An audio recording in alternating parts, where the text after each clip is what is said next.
we got no questions, then we're here for another episode of Canadian Talk. Today we have Rebecca Kaplan, stand-up comedian. Thank you so much for coming on the show today. Thanks for having me. Yeah. So if any of you guys want to find Rebecca out there online, she's at Rebecca T Kaplan on Instagram. Rebecca T. It kind of sounds like it's like a poem or something, like Rebecca T Kaplan. Like it rolls nicely, you know. My middle name is W, so it's just a total wrecker of my name. So she has comedy shows going on in Suffern, New York, May 9th. May 23rd, we got Prattville, and then 29th and 31st, West PA. Is that a full name of a place or is it just West? Um, no, like Western Pennsylvania. Like Western I'm Pennsylvania. doing, yeah. Like I guess I don't know how like familiar you are with American geography, but like Zero. Pennsylvania is like a really big state. Yeah. How familiar are Um, you with Canadian geography? a little bit. I did some shows in Halifax, and I mean, yeah, I guess probably more so with the north. I mean, like the northeast part. Yeah. So why did Of you just call it West PA? Is that like a different that's not a different state though. I guess I just like was short on characters to fit in my bio. Oh, I So see. I see. How many provinces is there in Canada? I believe there's 13 Oh provinces. fuck. You got it right. Shit. Um, do you have so you live in New York, right? Yeah, Were you born and raised there or where were you born? yeah, I'm from New York. Wow. Do you want to go? I can name all 13 provinces probably. So you're like, are you super book smart, like school smart? Is that your thing or I don't want to call like I feel like no one who calls themselves like really smart is actually really smart. yeah,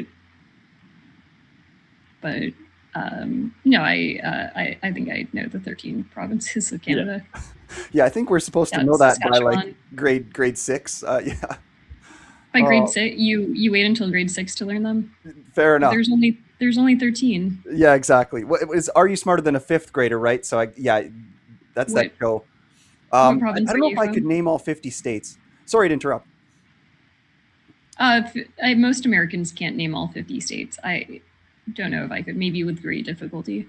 Yeah, I wonder why There, they made. I wonder why they made the states so small. Like they could have easily made them bigger, you know. But I guess, do you think it's better? It's better if like the partitioned areas are smaller or bigger. Like because provinces are huge. Some might say too huge, but like I don't really know. Or who gives a shit? I mean, do you just not care?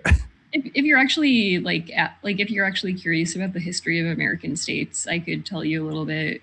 There's Yeah. Why did they make them so small? How did they pick the borders? so when they were colonizing America, basically there were like different places like back in Europe where they would be like, okay, like this religious group is getting exiled for this reason. So we're going to give you, like, instead of killing you all or like forcing you to like stop practicing your religion or whatever, we're going to give you like this piece of America. Yeah. Like Rhode Island, I believe, was colonized by, like, I forget the name of their religious group, but it was colonized by like Anne Hutchinson and like I think Fred Hutchinson, and they had like their like I think they were like pure. I mean, like it was a combination of like you know different countries in Europe like wanting a little piece of America, so they would give people like oh go colonize this portion that we like conquered, or like Yeah. yeah religious minorities Yeah. trying to. Yeah, it makes sense that the borders would be kind of made by religions. It was funny that you said his wife's name first, Anna. It kind of made me wonder, like, how much of a role did women play in colonization? You know, Yeah, I maybe think they were it. the ones that were. I mean, were they just like serving him bad food, or like, Yeah, I think it depends. I feel like Quakers were more like equal in the genders. yeah? Oh, fair enough. Fair enough. Uh, yeah, way ahead of their time. Hey. Sorry, my kitty. She wants to leave my podcast room here, or she's going to scratch on the door. So I just got to let her out. Sorry about this. This has Yeah, no never worries. happened. This is extremely unprofessional. No worries. One second. I'm a master editor. You ever do any editing yourself? Like, because your stuff, by the way, just to get into you a little bit more, like you have a very large amount of content. Like you have like 600 posts on Instagram. There, a lot of them, unless they're repeated posting, but a lot of them are comedy. Like I was very impressed by how much you had on there. How long have you been doing comedy? A while, and I have a background in video editing, so I do edit my own stuff. And yeah, I don't typically like repeat jokes that I post. I probably should do more of it, but Yeah, some people do that, and it's like I kind of makes me mad, but I also get it. It's like just remind people like, hey, this was 2 years ago. Repost the same joke, and it's like it'll still get traction. yeah, Yeah, you get quite a few views as well. You have like 10,000 followers on Instagram. Do you have a YouTube? I do have a YouTube. Yeah, Yeah. What is it? it's at Rebecca Kaplan. Okay. Uh, Oh, you got your name again. That's good. yeah, I think I tried to get my name on like everything. Um, but yeah, I mean, I'm like trying on. I think I need to like post more like long form content there. But yeah, I'm at like about 1,900 subscribers. Nice, nice. So, have you monetized it then, or because I know you need 500 subscribers, like 1,000 viewing hours, and then that third requirement is bullshit. It's like post a couple of shorts or something in the last 90 days. That's pretty sweet then. So, are you monetized, or did you ever get that 1,000 viewing hours, or is that why you're trying to get more long form content, is to get those viewing hours? Yeah, it's actually 4,000 viewing hours, and Oh, they upped it. Fuck. yeah, I thought last time I looked at it, I thought it was 1,000. maybe it's 1,000 to get to like the very first Oh, tier. the very first tier. Oh, yeah. There's probably different tiers. Sorry, I'm not at your level yet. I don't know this stuff. Sorry. It actually like it was a little bit like frustrating because I was like the first tier, or like it was, they were like, oh, you need like 3,000 hours of watch time and then you can be in the YouTube partner program. So I was like really trying to like hustle to get that, and I did get it. And then they were like, okay, you can now like let people hype your video, but if you want there to be like ads on your content, you need 4,000 hours of watch time. And I was like, oh man. They just keep moving the crumb a little further away. Hey, oh, keep making videos for free for us, please. Now you need this. Not like because they make up the numbers, so it's just like, oh, that's Yeah. annoying to hear. Now I'm angry. um yeah, it's, but fingers crossed one of these Yeah, days YouTube. Never I'll mind. get it. I love you. I love you, YouTube. Rebecca especially loves you, YouTube. See what their AI thinks of that. um but yeah, which province are you from? I'm from Saskatchewan. Okay. Yeah. uh do you know Michael Harrison? Yes. Yes. Sorry to press you. I don't think you gave it. Not that it matters, but what is the number? Like, how many years have you been doing, like stand up, or do you consider yourself more of like a skit artist? Because I've seen all your skits too. Not all of them, but I like them a lot. What do you consider yourself? I think like I think like sketch and stand up go together. Like under like the comedian umbrella. Like back in like the day, people would call themselves like comedians when they did like radio sketches or something. Yeah. Yeah. True. I think that that's fine to do. Yeah, Like, and nowadays, I mean, I like to call myself a comedian, right? But I mostly do podcasts. So, I mean, am I allowed to? You got to answer this question because you give me the. Am I allowed to? I think so. Okay, good. Um, I mean, I'm not a purist. Yeah, I think also if you say comedian, that can be a very general word. If you say like stand up comedian, that might be less general. yeah, because I'm sitting down, so I'm a sit down comedian. Yeah, you're a comedy artist. Yeah, yeah, sure, fair enough. Um, But yeah, probably about eight years consistently. yeah, 8 years. Okay, we are literally at basically the same then. I've been doing this podcast for 8 9 years. Wow. Yeah. So, yeah, I can tell you more about Saskatchewan, but I have a ton of questions for you. If it's okay, can we talk more about you? Because that is mostly what we do on this show. Like, so I know sometimes it feels a little intrusive. Like when I started doing it, felt like I was like intruding on people, just asking them questions. But do you mind if we ask you some more Yeah, questions? yeah, of course. Yeah. So yeah, like I said, you have lots of content. What when you first started, what inspired you to become a comedian?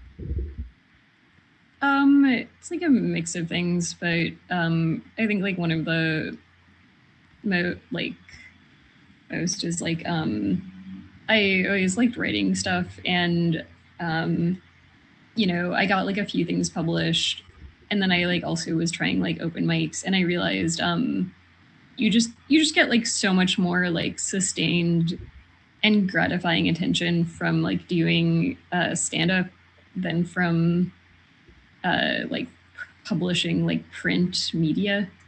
Yeah, yeah, and you're after the fame and the luster. Is that what you're saying? I don't need fame, but I do like it. I mean, who doesn't like attention? I hate attention. I mean, I don't like. I'm not like as into like the limelight as some people, but like I think like I don't know. I just like to me it just kind of like sucks like putting stuff together and then like not like seeing people like like enjoy your content like and I think that like even like behind the scenes roles in like film and like video can like satisfy that type of thing Yeah, like it doesn't have to be like me specifically like acting out the things, but I do think that like people pay more attention in general to like video content than they do to like uh I mean audio. like think about like if you have a friend who like sends you like, hey, I just wrote this novel and I got it published. You like will probably like eventually read your friend's novel, but like it's going to take you like a lot longer to get to it and through it than like if your friend was like, I Yeah, like wrote this like 90-minute yeah. movie that I like completely agree with you. Or yeah, or you send your friend like, "Hey, here's a clip of me performing what I wrote." No, I totally exactly. agree. So, you must have went to university. Yeah. What did you take in university? Like, I know you said your background in video editing, but what did you actually take in school? um I majored in journalism and creative writing, so I did like a lot of like literature classes, a lot of like writing classes. Okay, fair enough. Journalism. So, do you like journalists online, or I guess you probably are more fans of comedians? Do you like that one guy, Andrew Callahan? Because he's kind of like a blend of both. That Channel Five guy, Andrew Callahan. Do you like him? I don't know him. Oh, fair enough. He's like a tall, skinny white guy. He's very funny. He does some crazy interviews. He first started his career, but with what was it called? He went around in an RV. It was called like Burn Until the Wheels Come Off or something like that. But he's very famous now. I think he has 5 million subscribers on YouTube, and he did Okay. these on the street interviews where he would go right to like BLM protests and like with a mic and just like ask them crazy stuff and all kinds of protests and stuff like that. Is I'm a pretty big fan of him. He just interviewed Clavicular too. Do you know who Clavicular is? I do now. I Sadly, didn't we know maybe who like last week. Clavicular is, but not Andrew Callahan. Yeah. Oh, Yeah, I feel like everybody's talking about clavicular. yeah. The whole looks maxing thing. What do you think about that? Have you started hitting yourself in the cheek with a hammer, trying to get it a little more angular, or what? Or is that just for Um, guys? I don't know his routine. yeah, I mean that seems like crazy. Like I guess I like, you know, I don't Yeah, know. I'm pretty anti plastic surgery in general, unless it's like reconstructive or something. But yeah, um, I mean, I feel like if you want to attract a better partner, like working on yourself in like your personality and in like maybe like exercising to get your body to like the peak of like what you can like reasonably expect your body to function as, or like maybe like doing interesting things, like those all seem reasonable, but like yeah. to like punching yourself in the face is like, I mean, like that's crazy. I mean I think anybody who like could be attracted like long term to somebody who like hits themselves in the face to like try to like Yeah, sculpt their bones is like that's weird. not someone you want to date anyway. No, I wouldn't say so. You know what's interesting though is I think that people mostly prescribe to that, where they're like, okay, I got to get somewhere so I can get somebody. What's weird is once people get into a relationship, a lot of times they stop doing stuff. You know what I mean? Mm, yeah, Yeah. So, I hear you. so what's it like to grow up in New York City? Like, did you grow up in Um, New York State, or whereabouts did you kind of like grow up? yeah, I grew up. Yeah, I'm from New York City. I grew up in Brooklyn. Wow. Um, I mean, you know, I think it's like kind of not too different from growing up anywhere else, except like the one thing is, I think like New York, like people like in New York City might just have like a little bit more uh, access to like diversity and like maybe like arts and culture than like some other, Yeah. you know what I mean? Like I I would say so. I would hope so. You know, it's interesting because it's like you're from the most valuable plot of land on the planet, basically. Like, I yeah. mean, there's some people that say there's like a few other places where it's more expensive, but New York is tech. So if we were like little animals, you'd be from like well, I guess we are little animals, but like you'd be from like the best place in the entire world, and then I basically live in the tundra. So like I just thought that's kind of interesting. Like, because you grew up, And you say it's no different, but the reality is you live on the most valuable plot of land in the entire planet. I hear you. I think that like they're valuable in different ways. Like you I'm sure like in Saskatchewan you grew up like around like so much more nature and like wilderness than you know I could even imagine. And I think Yeah. that like there's value to that too. Yeah. Have you ever gone camping? Not really. Okay. Uh I've been in nature. I just haven't like I haven't like slept out Yeah. in the It's have you done scary. that? Oh yeah, it can be scary. Like it's not as scary if you go to like a registered, provincial park or something like that and camp there. It's much less scary then, but yeah, I camp a lot. And what's cool about Saskatchewan, it's like you said, like you can basically just drive 2 hours north of where I live, and there com- technology doesn't work. Like nothing works. The place that I go to this little river called Torch River, and I start these big campfires in the forest. Like nobody's there. I basically just like down a tree and then just like set it on fire, and that's my campfire. Um, and I know that seems irresponsible, but usually the trees are. I take the dead trees mostly, and I have these big campfires, and I go into the river, and there's river clams in there, and I collect the river clams and put them on the fire and just eat fresh clams right out of the river. Wow. But like at night, well, the whole day really, like I won't hear a car go by the spot that I stay for the whole 5 days that I'm there. Not a single car will go by. Like if Wow. something happened to me, I would be dead. Oh my god. Yeah, and I go there by myself, and it's sometimes I bring somebody, but it's like mostly it's just by yourself. And when you're like in the forest by yourself in the middle of the night, it's kind of scary because you just think like every noise that you think that you hear rather, it's like, is that going to kill me? Oh Because my god. if it wanted to, it could come and check me out. You know? Have you ever had an urge to do camping like that? Yeah, for sure. I mean, I read Cheryl Strayed's Wild, and it definitely made camping like that sound appealing. I guess I'm just like not. I mean, you know, it's sort of hard because like there's so many like different paths that you can take in life, and you know I'm curious about like if I took the time to like invest in like figuring out like hiking gear and like all of that. i I guess like you know I can't carry 50 pounds on my back, so like in order for me to like begin to be physically fit enough to like go camping completely by myself in the middle of nowhere. I would like, I'd have to like do so much to make that happen that it Maybe, but you might be thinking that because like where you're from, because there's so many people that you have to hike into the woods to get that seclusion. I guess you would. For me, where I go, I just drive the truck right to where the campsite is, and really. I don't walk at all. Okay, yeah. In I think they're in the US there's probably no place like that. Exactly, right? So, yeah, that's interesting. Um, what was I going to ask you? Yes, these novels that you said you wrote some things. I imagine they're fiction novels. Like, what have you written? You said you were published. Yeah, just short stories, but uh yeah, I have some published fiction.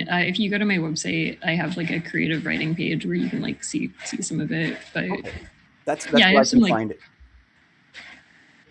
yeah, if you go to RebeccaTKaplan.com and then go Nice. to like the creative writing page, I have a couple of short stories and then some like just humor pieces. Fair enough. Do you have a favorite one that you've written? Like, what's the first one when I go there that I should that when somebody goes there that they would check out? What's your favorite short story that you've written? Because I love short stories.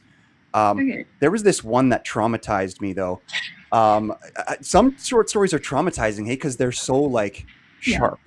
That's what I like about them. But there was this one called "In One Ear and Out the Other" that I read this one time, and it was about mental illness. It was about schizophrenia, and it was only 2 pages long. And holy fuck, it rocked my socks. Just like some of the imagery uh, of it, you should read that one if you can. It's like there's this one part, 3/4 of the way through, where the characters like talking about they're looking in the mirror and they're talking about like what they see, and Mhm. oh my god, it traumatized me. Wow. Yeah. You know, speaking of like traumatizing, I read one collection of Alice Munro short stories and I was like, wow, these are like so beautiful and vivid and haunting. And then I read like another collection after learning the way that she acted in real life and I was like, oh, this is now haunting in like a totally different way. Yeah, totally. I don't know if So you followed that scandal. no, I didn't. Tell me about it. So, like Alice Munro wrote a lot of short stories about basically like women and girls being like abused in like like her stuff is like mostly set in like rural Canada in like the 1950s 60s. um and then it turned out that her own daughter was being abused by like the man that she married, like like she was Mm. letting her new husband abuse her daughter and like the daughter was trying to tell her and she like just kind of ignored it and it's like wow, like it's crazy like thinking that she could like write so poignantly about this experience but then like turn a blind eye to her daughter. But maybe it's also just the thing of like cycles of trauma like repeating themselves. Like I mean she there's probably a decent chance that she was abused by like a man in her life when she was Oh at yeah. that age and I don't know. Yeah. Anyway, No, I totally agree. And just to add to that, like I can hear your cat digging around in the litter box a little bit. yeah, Just to add to that, like and this is not to attack women or anything like that, but it's like nowadays, it's like everybody always talks about the bad stuff that men do, and they do a lot of bad stuff. But sometimes there is some diabolical women out there too, and sure, it's trauma's fault, but women do some things that they're not. It's not physical violence, but it can really mess some people up. sure, like Ghislaine Maxwell worked Yeah, alongside. just the most extreme example ever. Yeah. Yeah, um but no, this is true. yeah, But yeah, if you go to my website, if you yeah. I What's have the like a best short short story? story called Yeah, um RebeccaTKaplan.com. What's the best short story? um I wrote one called The Miraculous that I think I published it under the name Tess Tabak, but you can see like behind me there's some artwork from it. Or it was like in a published in an all female sci-fi fantasy anthology. Very cool. Okay, so I just have a few more questions about your skits. Then I got a bunch of other ones here. So, like, how do you So I've got this written down actually. Like with your skits or with your writing. So how do you come up with your skits? Like, what's your creative process for coming up with the skit versus what's like your writing process for actually sitting down? Okay, there's the premise. I came up with it with whatever creative process, and now I'm going to write it. Do you have two different processes for like your creativity? versus your writing, or what are those processes like for you? Yeah, I mean, I think it really depends on like the idea and whether I'm like doing it in collaboration with someone else. Yeah, because Um, like the autistic sex robot one, I feel like that was a team effort. uh, that one, like I was in Boca Raton, and I Sorry, was where with, did you say Boca Raton? yeah, it's a city in Florida, Okay, gotcha. Vacation. and yeah, I was like doing a like a little like tour for stand up, and I met like these like three guys who have a sketch group called Butterworld, and I was with two of them, and I had like a couple of hours before I needed to leave for my flight back home, and I was like, do you guys want to film like some sketches? Or like sorry, they said that they were going to film sketches, and I was like, could I please film sketches with you? Nice, nice. I didn't just accost them out of nowhere. I was like, could I join your plan of making sketches? Yeah. No, nobody would assume that because you have a body of work yourself. Like, I mean, but yeah, that's funny. But yeah, we just like filmed like a bunch of stuff, and like one of like I think like the first one I was like, okay, I've got my suitcase with me. What can we do with this suitcase? And we did like a thing about like, you know, just a dumb little thing about like making inaccurate movie references. And then like the autistic sex robot, I was just kind of like, what if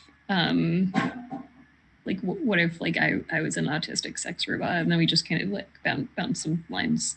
Well, yeah, it would make more sense that if you do make a sex robot and if it has like an AI brain, it would make sense that the first generations of that sex robot are likely going to be like a computer and probably come off a little autistic. Yeah, Yeah, probably. yeah, it's such an accurate premise. So, um what's your writing process like then for your stand up? um I'll usually just, I mean, I keep like a notebook with me all the time, so if I like think of something that might be like interesting or like whatever, I'll just like jot it down, and then I'll usually like maybe try to refine it and like write stuff like out a little bit more on paper, and then like refine it at like live shows and open mics and stuff. Hmm. Okay, yeah, the performing is a big part of the writing. Hey, with stand up, Yeah. yeah. So, a few of the impressive things I've seen from you online is I saw that you were on. Now he's a pretty big guy in the whole um, what is their world called again? Like the Legion of Skanks or whatever. I saw you on Zach Amico's podcast. Yeah. That was pretty impressive because he's pretty famous. What was that podcast like? It's fun. I Yeah, definitely. If anyone listening hasn't heard an episode, he has two, like the Morning Zoo and Sakamiko's Midnight Spook Show, and they're both fun. I think on Spook Show he like watches bad Ralph movie. Sutton and Aaron Berg join Zach Oh, wait, Amico and sorry. discuss Gas Digital's Sorry. 10th anniversary. Hold on. We're using Crazy some cool AI as we shots. talk. Sorry about that. Assault Sorry about chit No that. chat. worries. Yeah, I can hear the Um, audio from it, but it's all right. Yeah. That's just my computer accidentally doing. In full disclosure, I am actually like editing an episode of that podcast right now. Oh, got you. Uh, or not editing, but I'm uploading it for. Multitasking. That's impressive. I'm drinking Um, beer, so I'm multitasking too. Ralph Nice. Sutton and Sorry, Aaron sorry, Berg sorry, join sorry. Zach Amico and discuss gas. Sorry. So But do you like substances at all? Is that a part of your process at all, or are you just like super sober? I'm pretty into coffee. Okay. Yeah. What's how do you like to make it? Do you do it like the old school way with that French press, or do you just have like a espresso maker or I have a pourer that I use. a what? Like a pour over like coffee filter thing. Oh, It's like a little like single serving cone. I see. Okay, fair enough. Um, so a few more things I have on my list. I guess some interesting things that I came up with while I was watching your videos and stuff like that. You're a vegan, right? Yeah. And what's that like? Um, it it's whatever. I've been like vegetarian since I was like 7, so I'm pretty used to it. Yeah. I mean, I guess like the um, it occasionally makes like traveling to like middle America a little bit harder, or like eating on the road, but otherwise it's like pretty chill. Yeah.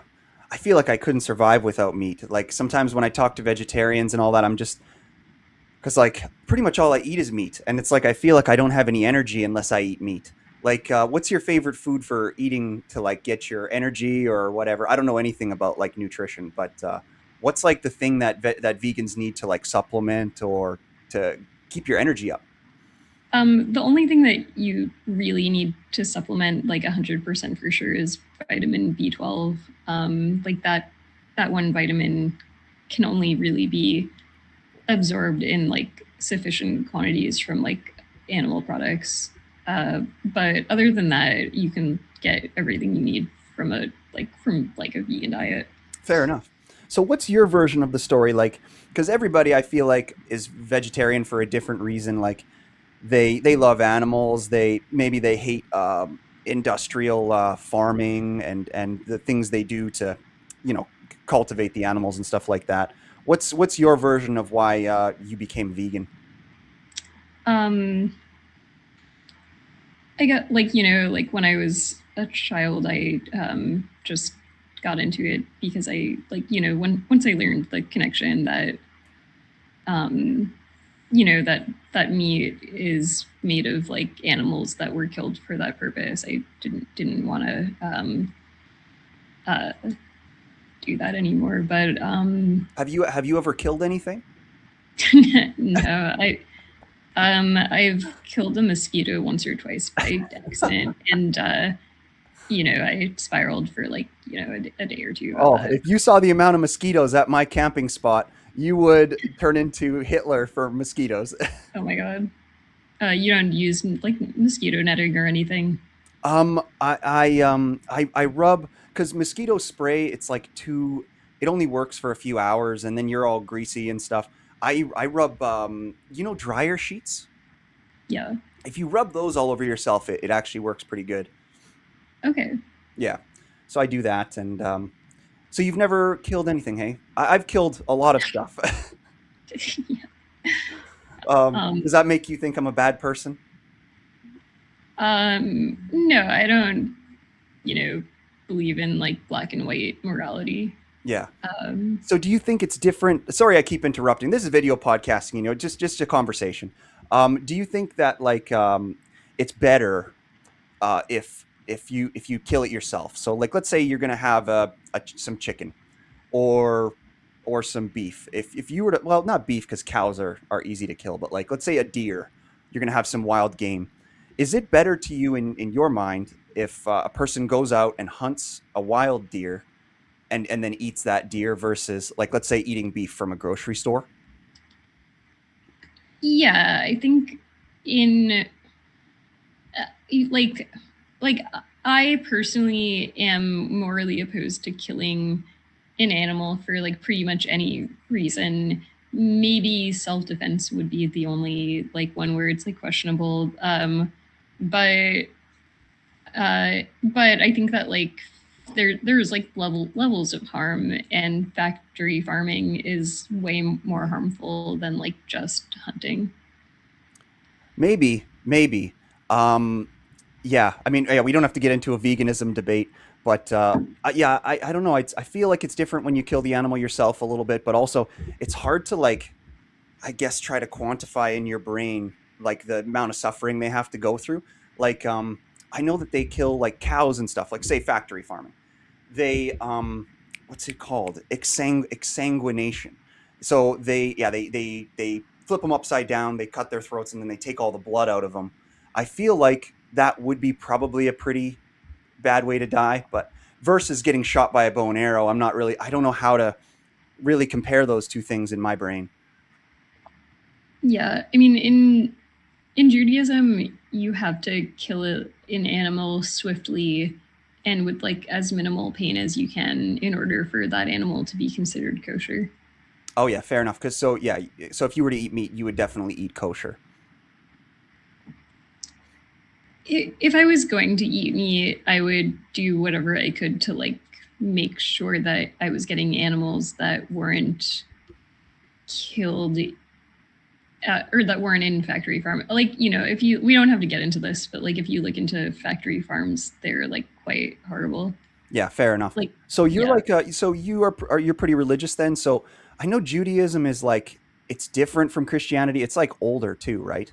Are you an actual practicing a Jewish person? I practice Reform Judaism. Okay, what's that? It's basically like a pretty relaxed form of Judaism.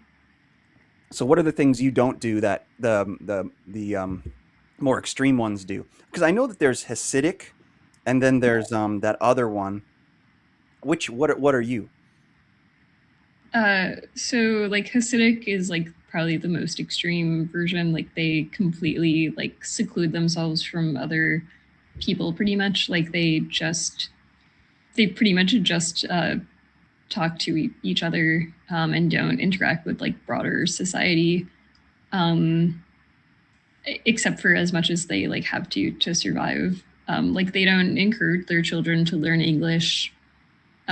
They don't like, you know, like they mostly don't use smartphones, or Mhm. if they do use smartphones, they'll like get them to like block out secular media and that type of thing. That might be smart. And then just build a tunnel to your local grocery store, and then you've got everything you need. They were trying to build tunnels. Yeah, yeah, I heard about that. I'm just trying to make a cheeky joke. Uh, but but yeah, like I don't keep kosher. I don't celebrate most of the holidays. Like, you Yeah, know, I think like most Reform Jews on average,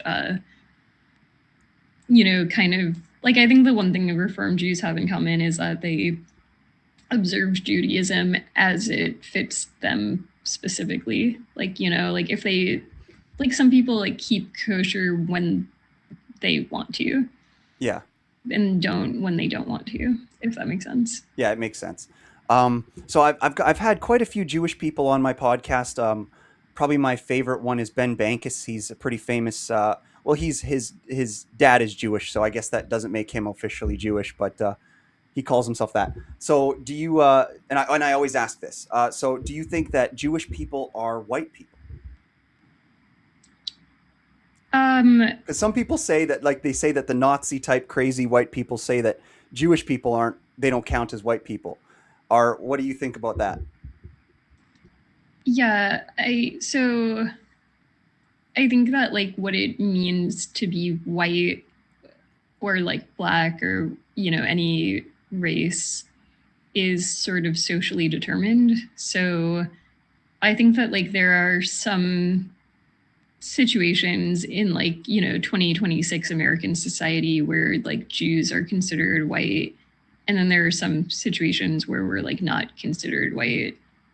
and, Yeah, and you know, I think I don't know where that started because it's like it should be simple. Like to me, you're a white person, but like you know, but like I I think guess it people should just be a skin color thing. Sorry, go ahead. well, I think people forget too that we're not that far away from like Italian and Polish people not being considered white. Oh, is that right? Tell me about that.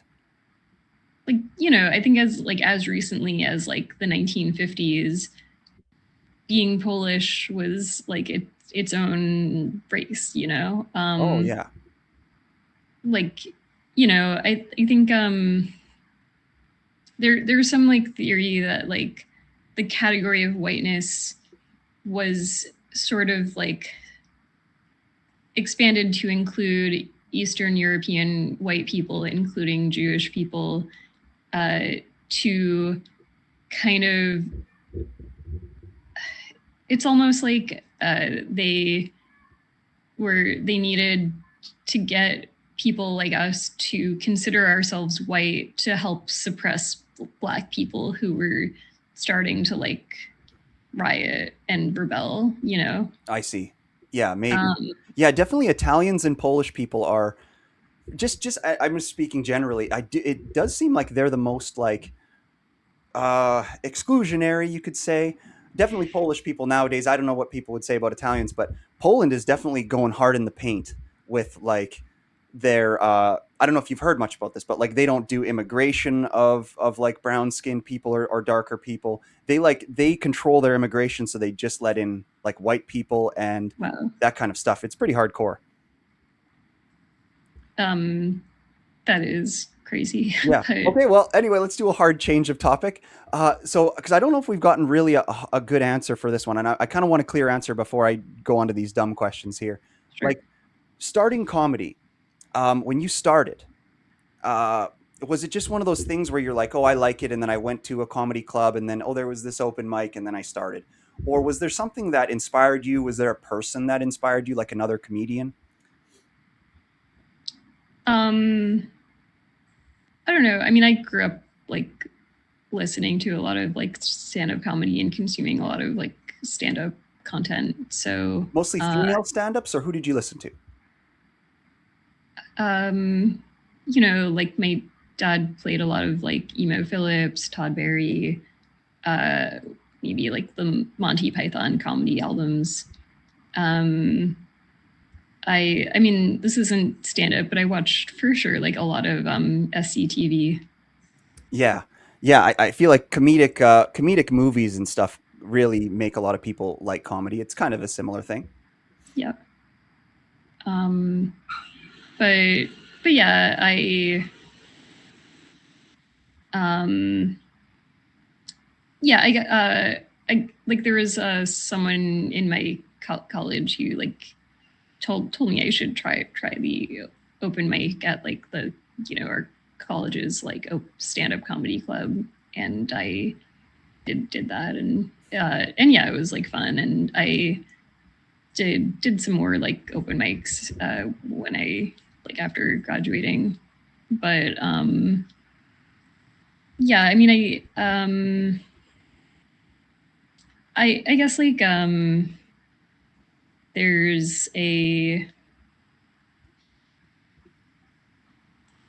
I don't know how to like I mean, I guess it was like always like I always wanted to do something like really related to like comedy, and like the doing like the open mic stuff just kind of felt more like gratifying in a way than doing like just writing humor pieces and like not getting like much feedback after. Hmm.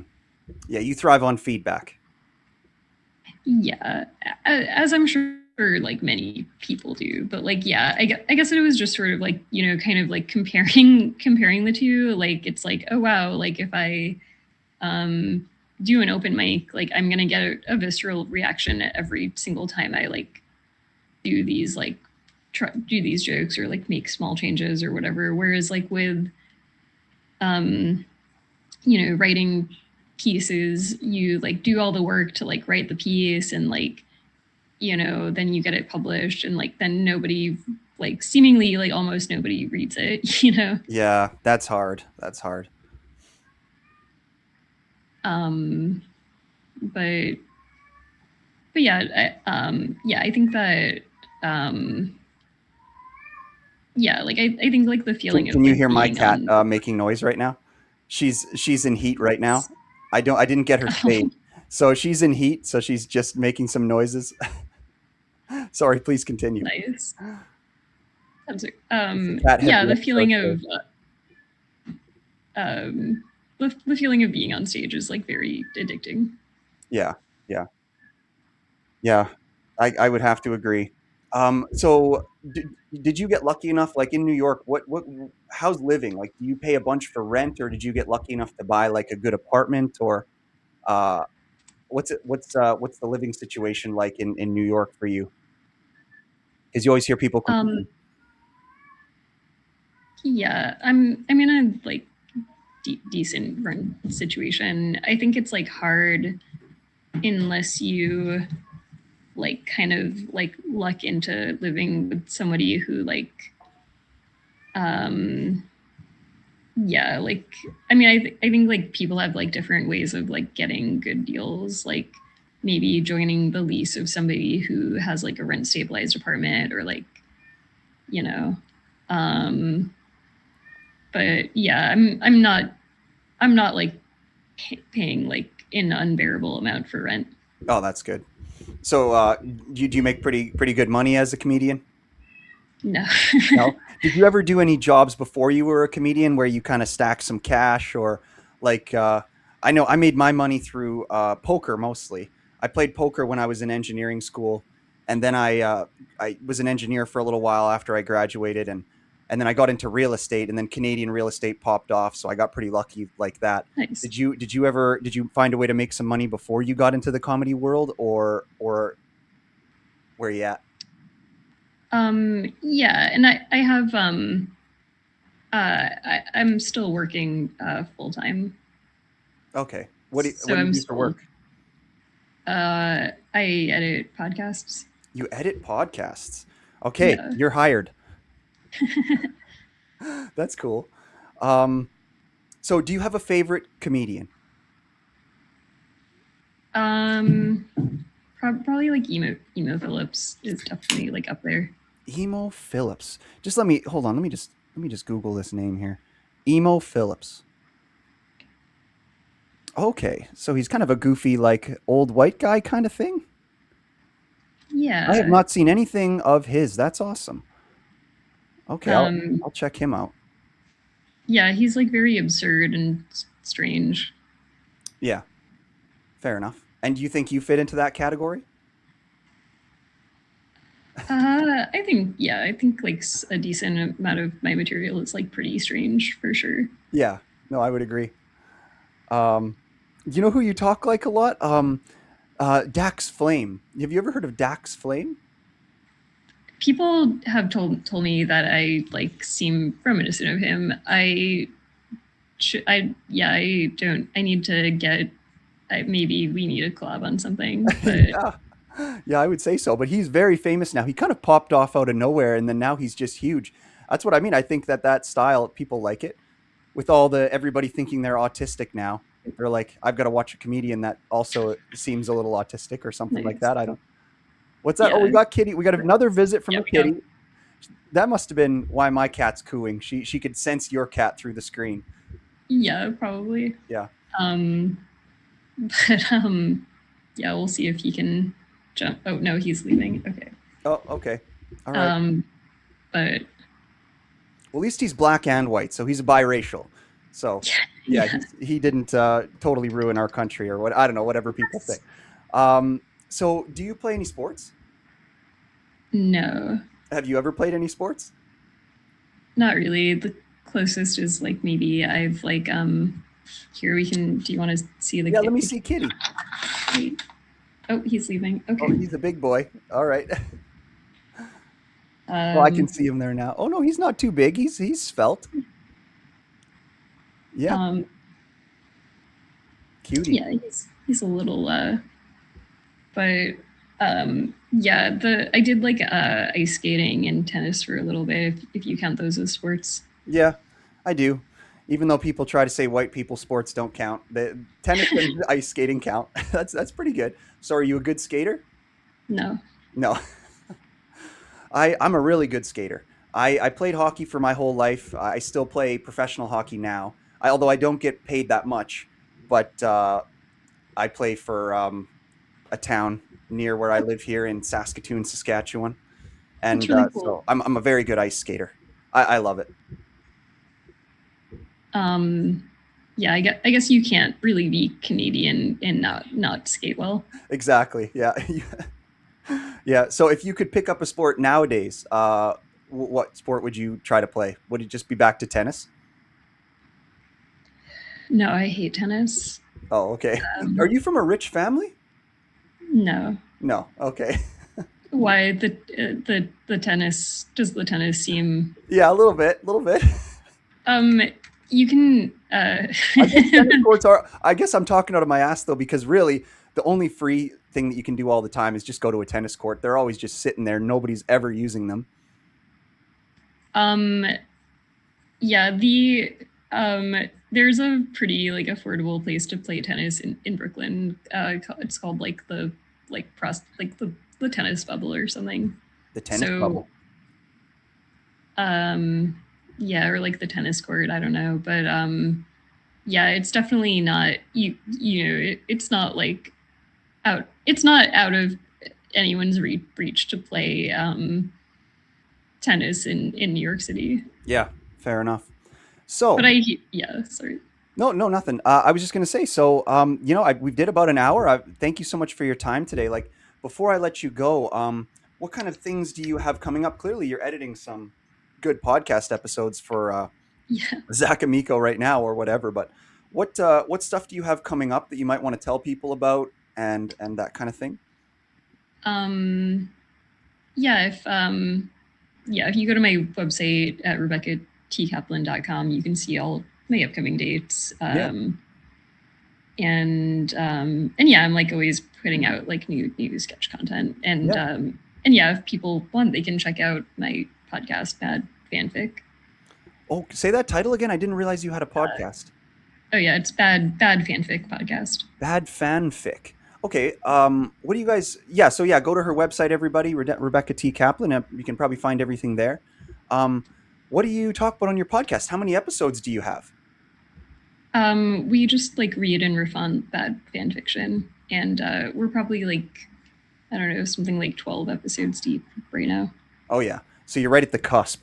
Right at like 12 to 20 episodes is when podcasting gets really hard. But I guess if you have like a thing where you stick to a structure, it makes it a little bit easier, hey? Yeah. Yeah. So you must travel a lot then. You're going to Miami, you're going to all these places. Do you like traveling? Yeah, I like traveling. How do you get around? I imagine you just taking planes and stuff, right? Yeah, I'm doing planes, and I'll like, yeah, if there's not good public transportation, I'll usually like rent a car when I get there. Oh yeah. You know what I've been watching? I've been watching this guy. He makes these videos where he basically sits in an underpass under a road, and he just sits there for 8 hours and does nothing. So he's basically practicing doing nothing. Sometimes I feel like the most I ever get to do that is like on a plane, because Yes. like that's what a plane is. It's pretty deep meditation. Yeah. Yeah. Which Um, can be good for you. yeah, planes are definitely can be like meditative. Well, yeah, especially when you got to listen to the crying baby, or there's some guy spilling over into your seat and you're just like this, and it's like, okay, I guess I'll just meditate now, or I'm going to go insane, you know? Yeah. Yeah. Yeah. Traveling can be pretty hard. Yeah, I'm trying to be more like zen about it and stuff though. But Yeah. Where's your favorite place in the United States, or is New York City your favorite place? Yeah, New York is great, and like I guess Vermont also, I enjoy. Vermont. Yeah, it's very very peaceful, rural. Oh yeah. So you're craving some rurality out of the New York City upbringing. Is that where you're at? Yeah, I think having some like nature is like good for people's spirit. Yeah, you're having some FOMO for the nature. Well, we got to try to get you out in the forest then. Yeah, I'd love to come up to Saskatchewan sometime. Yeah, get you out in the forest where nobody can hear you scream. That doesn't sound dangerous at all. All right. Well, thank you so much for your time today. You're very funny. Like I said, guys, go and look at her content. She's got a ton of it. It's very funny. And yeah, I think you're a great comedian. Thanks so much for making some time for me today for my show. And yeah. Thanks so much for having me. All right. That's Canadian Talk.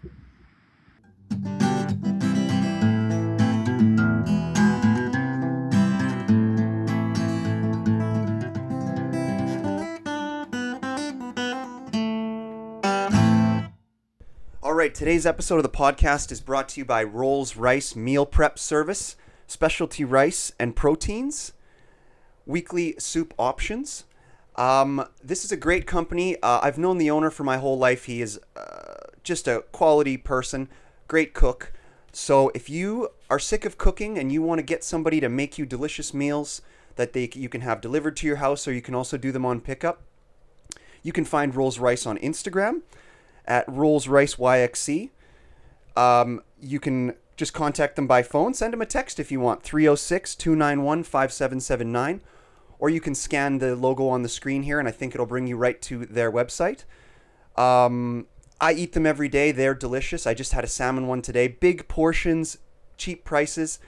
So yeah, go and check out this food if you want to get some delicious food and you want to stay healthy.